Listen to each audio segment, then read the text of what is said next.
Peace be upon you all. Hope you're doing fine. This is Contemporary Understanding the Quran. My name is Marwan Rad, and we are in the process of reading the Quran, of course, since few days. And we reached in Surah Al-Baqarah, which is the second surah in the book, at verse number 161. So we read together. Those who are indifferent to warning and die as atheists, upon those is the curse of God and of angels and of man altogether. That is that is about the non-believer or those who deny the truth, deny the message, deny worshiping God, etc. They are cursed by everybody. Of course, by God first, because they are contradicting God's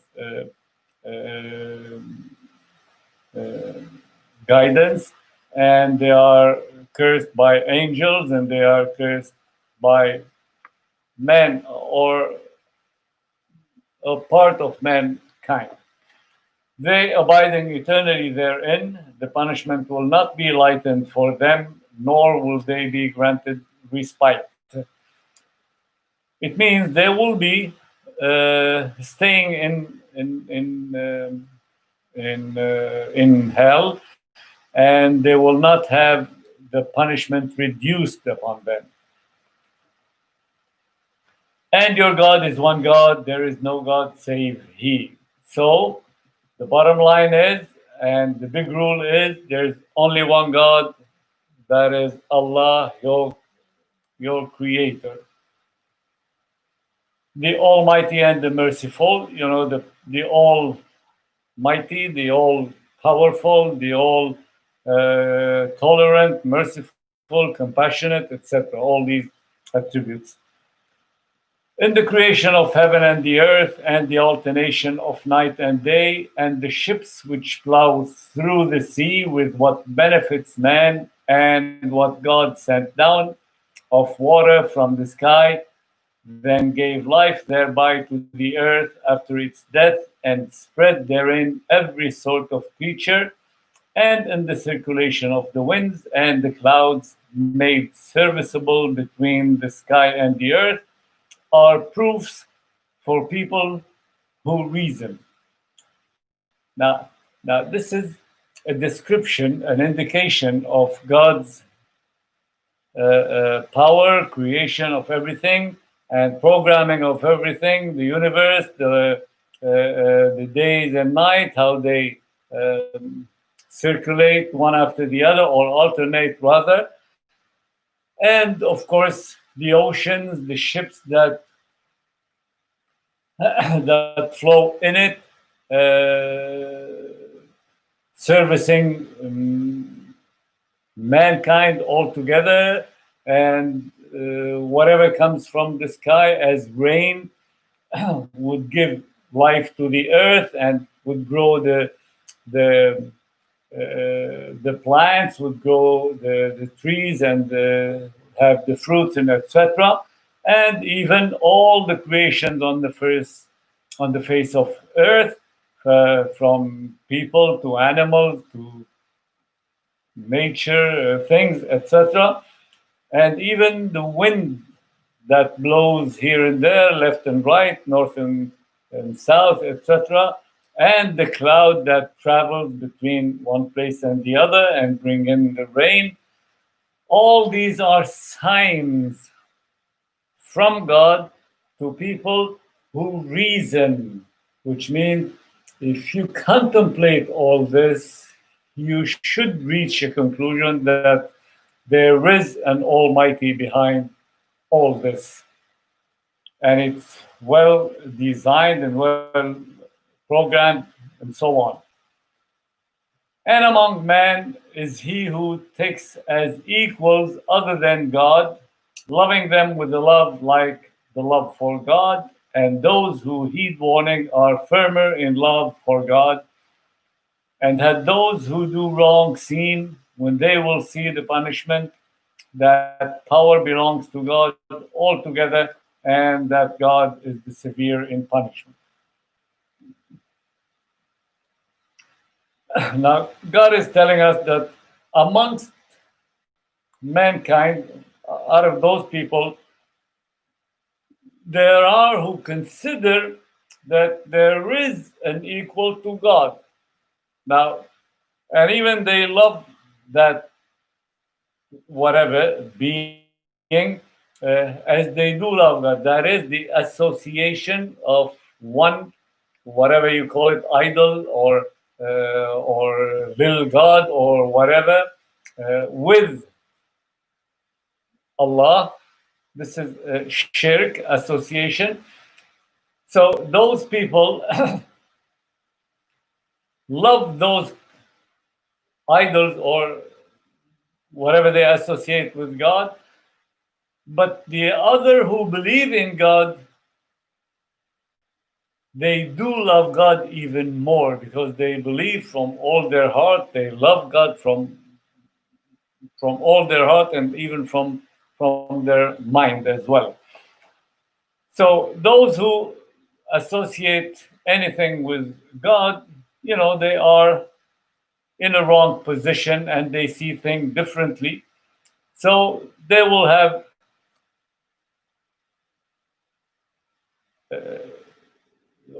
they will be punished after all in the resurrection, and they will learn then that the power is only to God, which means God is the Almighty, God is the most powerful, and God in the same time gonna punish them and gonna punish them for real.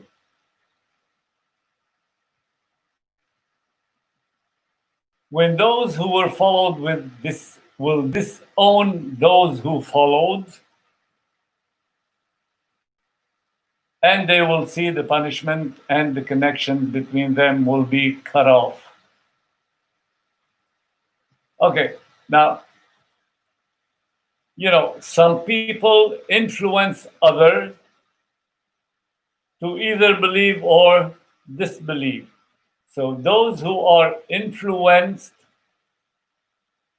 or those who influenced, rather, they would say to those who are or were influenced by them at that time in the resurrection, they tell, oh, we have nothing to do with you.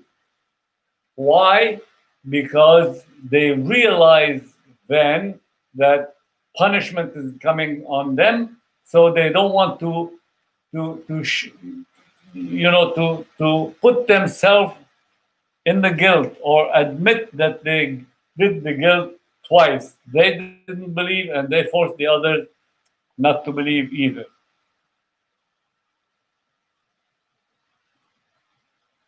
As if they don't know them. They don't want to show that they know them or they knew them actually. And those who followed will say, now the turn of those who followed the others, they will say, were we to return, we would disown them just as they have disowned us. Thus will God show them their deeds as regrets for them, and they will not come out of the fire. Which means those who followed, they will have their own turn to disengage themselves from the others. I mean, who followed those who solicited them in the life, but altogether, both of them, God will show them how wrong they were and that they will be in the hellfire, and nevertheless. O mankind, eat of what is in the earth, lawful and good, and follow not the footstep of the shaitan. He is an open enemy to you. Okay, it's an advice to mankind, of course, from God by his through his messengers all the time. to enjoy what's there on the face of earth as food and as something they can enjoy and be pleased with and so on, but don't follow the footstep of the devil. Don't follow the footsteps of the devil, which means don't go astray. Don't go astray because he wants to corrupt actually. Well, here I have a note to say that the devil, according to me, is not some being necessarily here. The devil can be our way of thinking, or that little devil, what we say actually in general term, who can talk to us and tell us do this and do that and do this and do that and so on. He but enjoins upon you evil and sexual immorality, and that you ascribe to God what you know not. Well, we know devil is a bad. He has only bad ideas and bad concept and so on. And that little devil, as we say, even in the mind, in our soul and self, uh, always something bad that we are pushed to by this little devil. And probably when we deny what God is sending to us, what God is trying to guide us, and so on. So we all the denial of this is coming from that little devil of ours.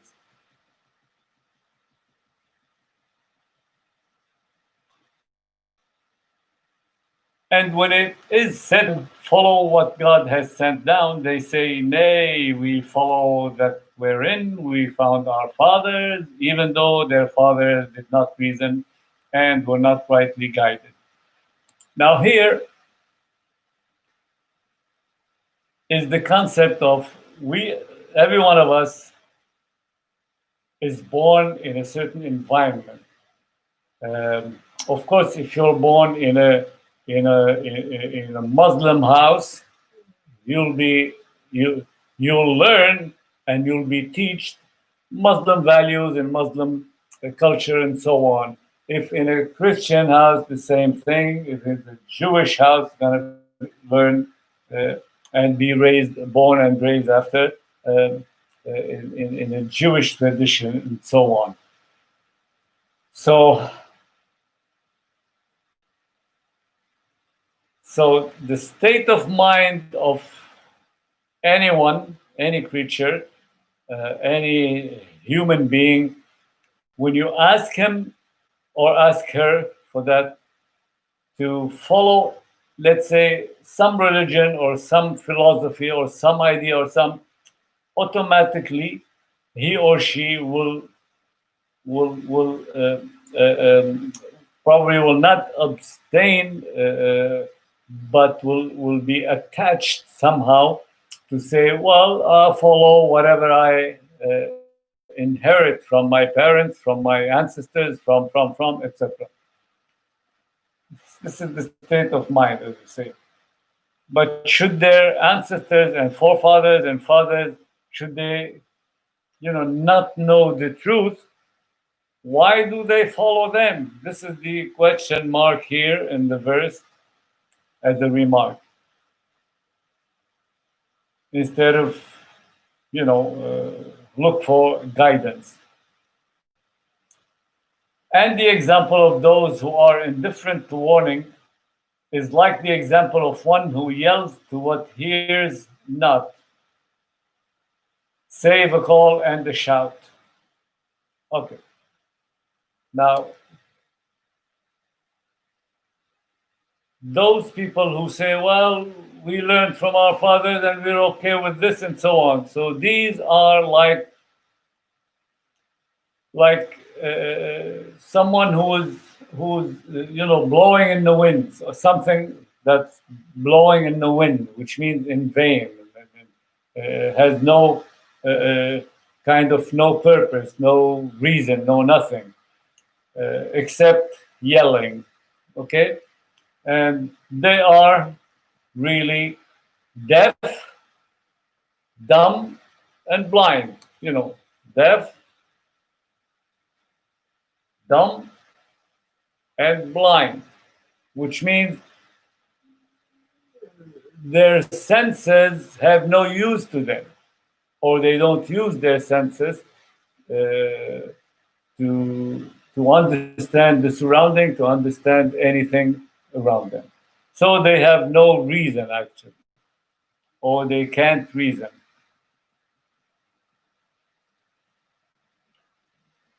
O you who heed warning, eat of the good things that we have provided you, and be grateful to God if it be Him you serve.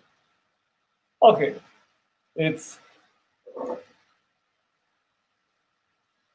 it's a call to those who believe, who heed warning, which means they accepted the warning coming to them, and they thought about it, and they decided to believe because it's better for them, it benefits them.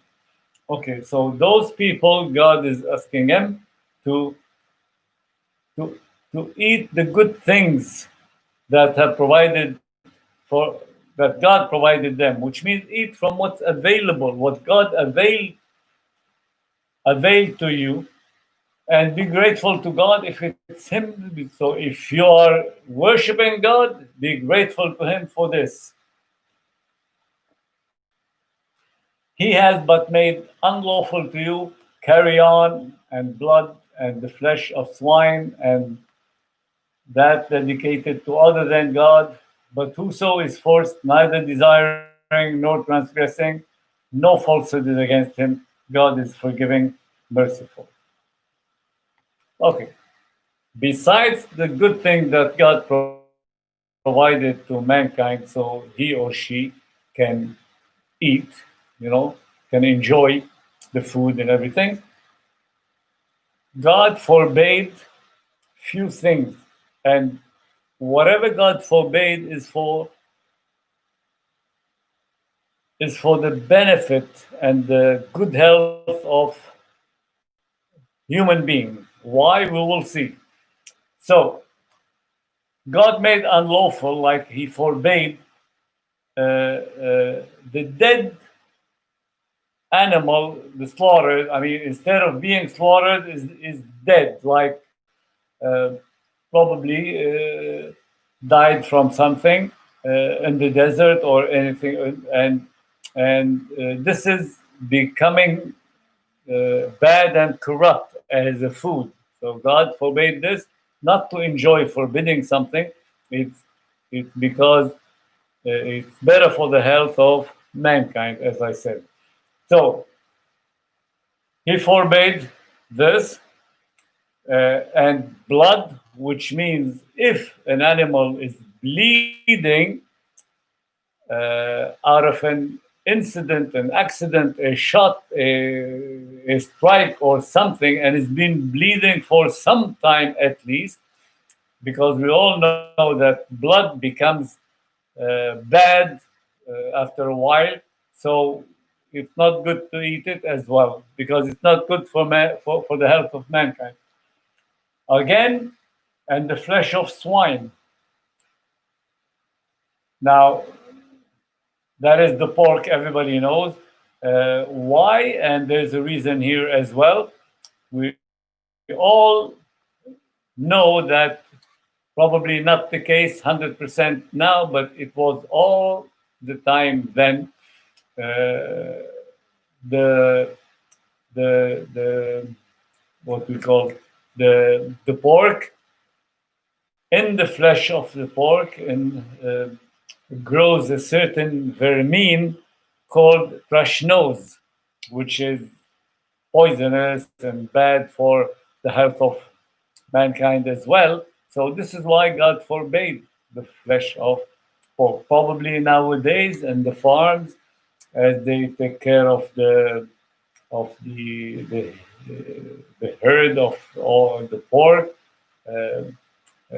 probably they look after. It's becoming better and so on, but still, you know, it's better to be safe than sorry afterwards. So rather not to eat. Of course, there are people who eat the pork flesh and they're okay with it, maybe, but we as Muslims would prefer not to eat.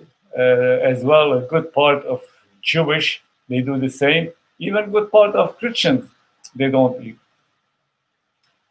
Again, that I mean, animals slaughtered and not dedicated to God in the sense probably they were slaughtered to some false god, fake god, or those little statues that some people associated with. They call their god. It's like the ancient Roman, ancient Greek. They used to do this, and even ancient whoever before. So this as well is forbidden because it's not dedicated to God. Now, whosoever is in a, let's say, situation or in a position whereby there's nothing but some of this to eat and he is or she is hungry, it's okay. I mean, no problem for once, as I said, as an emergency or something. So God is all forgiving. God is all, merciful and will not punish anyone because this is this is an emergency case. Like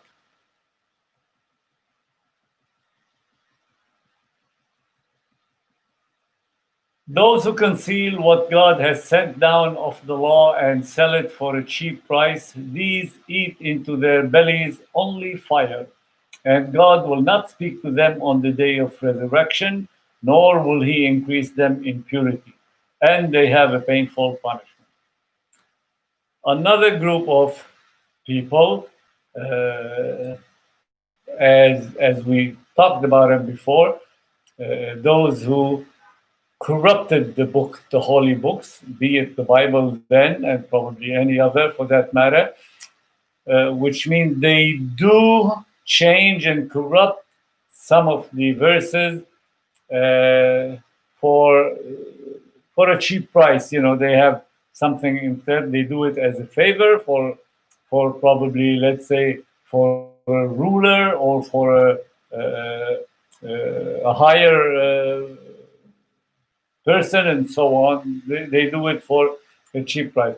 So, so those people with the money or with the price they take and they use, they are like eating fire in their bellies. Okay?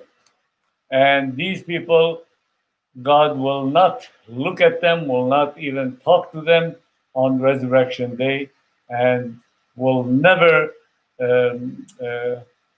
purify them in a sense, will never forgive them for such thing, and they will be painfully punished.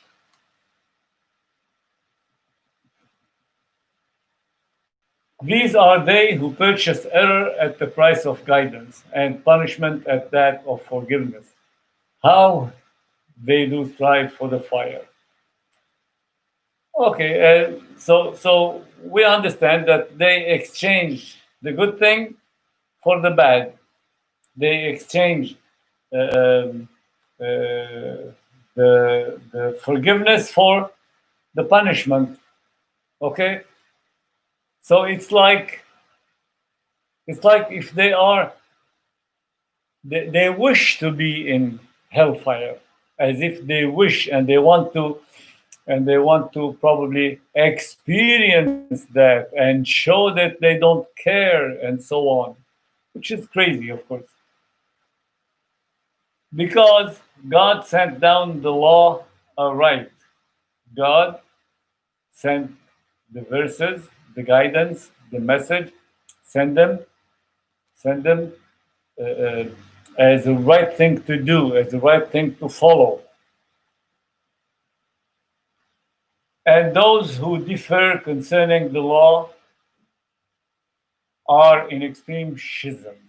So whoever contradict this guidance, contradict these verses, contradict the law, contradict the book, they are in separate or in division amongst them, and everybody, goes his or her way in the sense of all go wrong because it's against the guidance of God.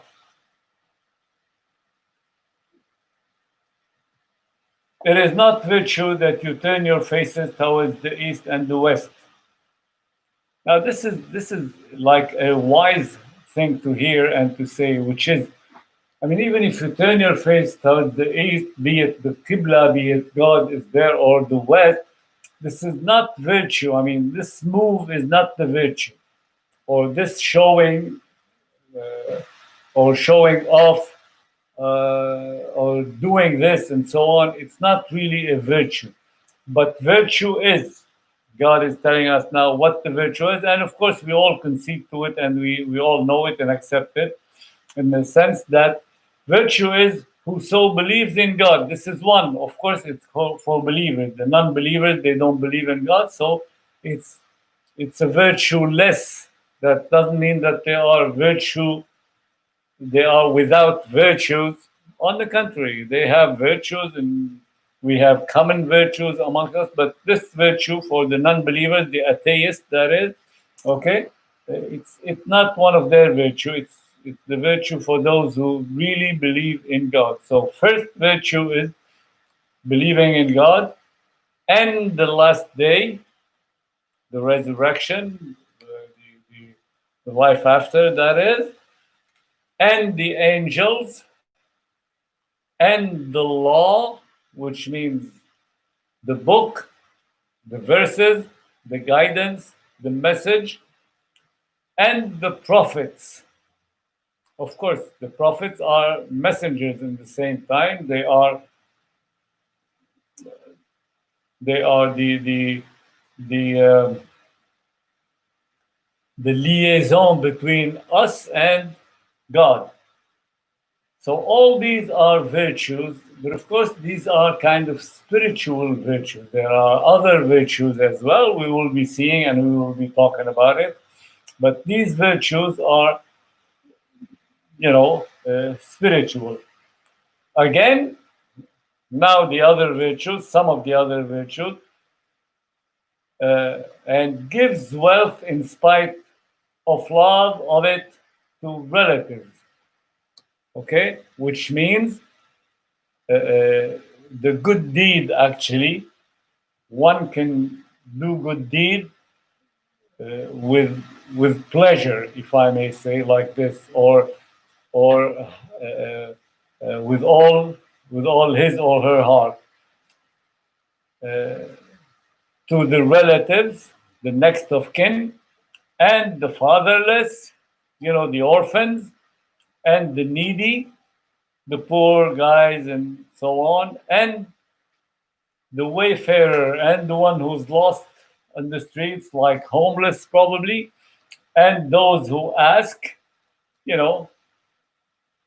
those who tend the what we call the pan, and to manumit slaves, that is, slaves in the sense of freeing them, that is a virtue. So in Islam, freeing slave is really a virtue, and it is a favorable virtue, and it's requested from Muslims, from believers, from anyone for that matter, and upholds the duty, which means doing the prayers, and gives the purity, helping or giving away like charity.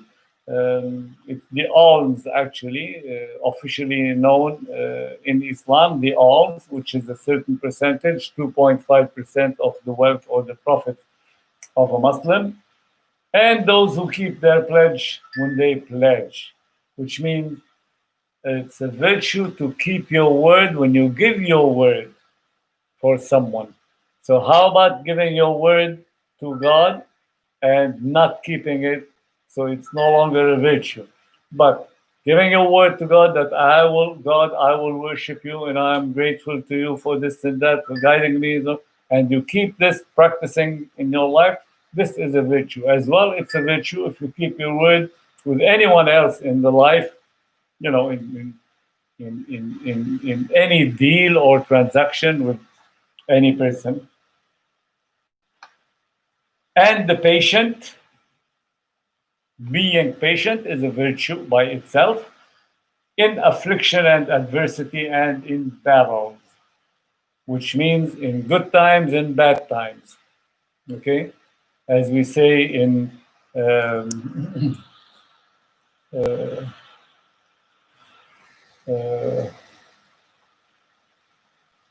my God, I think for better, for worse, in that sense. Okay, these are they who are sincere. So those people who do all this, or who practice, or who show all these virtues, they are really the sincere, which means they do it from their heart and they do it with all their, conviction. And these are those of prudent fear. In the same time, they following the guidance of God and obeying God is fearing God, not wishing to be punished, so they become pious in the sense. Okay, pious, and they are prudent fear.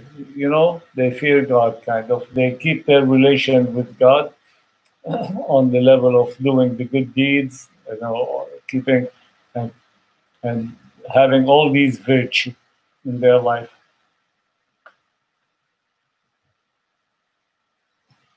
O you who heed warning, which means believers, O you believers, just requital is ordained for you concerning one killed, the free man for the free man, and the slave for the slave, and the female for the female. But whoso is pardoned anything by his brother, let the pursuance be according to what is fitting, and the payment to him with good conduct. That is an alleviation and mercy from your Lord, and whoso transgresses after that, he has a painful punishment. Now, this is an important verse as well, in the sense of relations and interrelations amongst people amongst each other. Which means whenever you enter in conflict and whenever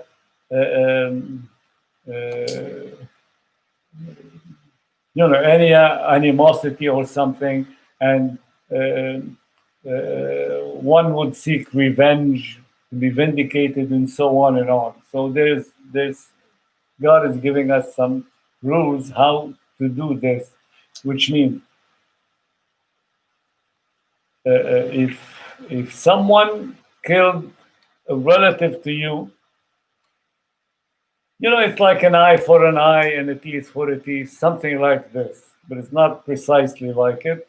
So the free man for the free man, which means if someone killed a brother, killed your brother, well, you may be allowed, and that is then, okay, and in the circumstances of that time, you have the right to kill his brother. Listen to this. Now, at the end, you will be not surprised. You will be pleased with the conclusion. But let me continue. And the slave for the slave. And if you have a slave serving you, and somebody killed your slave, you can kill his slave. Okay. And the female for the female. And if someone killed a female for you, be it from the house or from those who serve you, as well, you can revenge or kill one female. Now, here's the thing. I mean, the essence of it. But whoso is pardoned anything by his brother, let the pursuance be according to what is fitting. It's a virtue. It means it's a virtue if you forgive.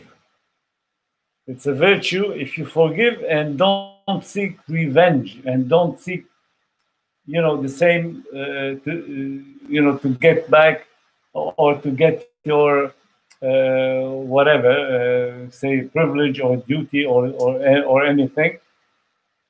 It's a good thing if you forgive, okay, and the payment to him with good conduct.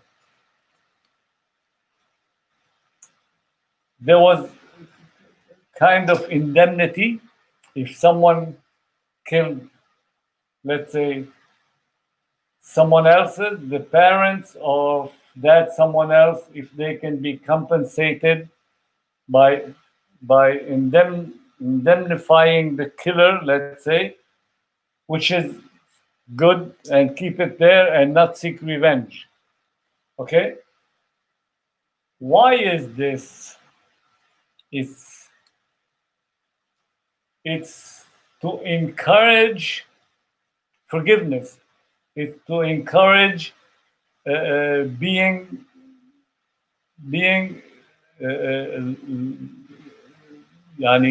more good towards each other instead of going on with animosity. But we know mankind's nature and all this nowadays everywhere on the face of earth.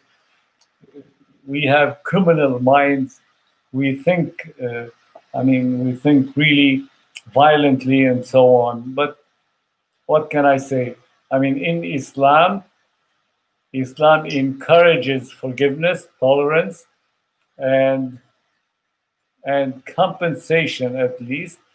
This would appease probably the vindication, the feeling of vindication in the relatives of the one who is killed. And this is kind of a grace and mercy from God, telling man to go this way instead of going to the other, like seeking revenge, as I said. Okay? And whosoever, after accepting the indemnization, okay, whosoever seek revenge after that, this is a wrongdoing and this is transgression. This is transgression. Transgression in Islam is very bad and is really punishable. So, and even he has a painful punishment. Painful punishment. Now the last verse. And there is life for you in just requital, O you possessed of insight, that you might be in prudent fear. I mean, and if you organize your life in such a way,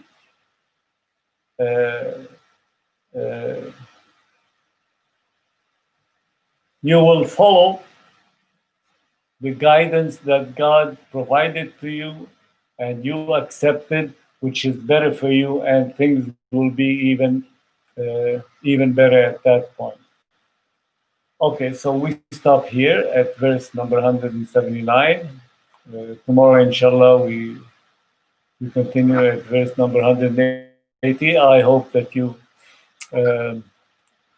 really enjoyed that. The reading and explanation was as lucid and easy and good, and that you understood what's going on, because these are verses, and the surah by itself is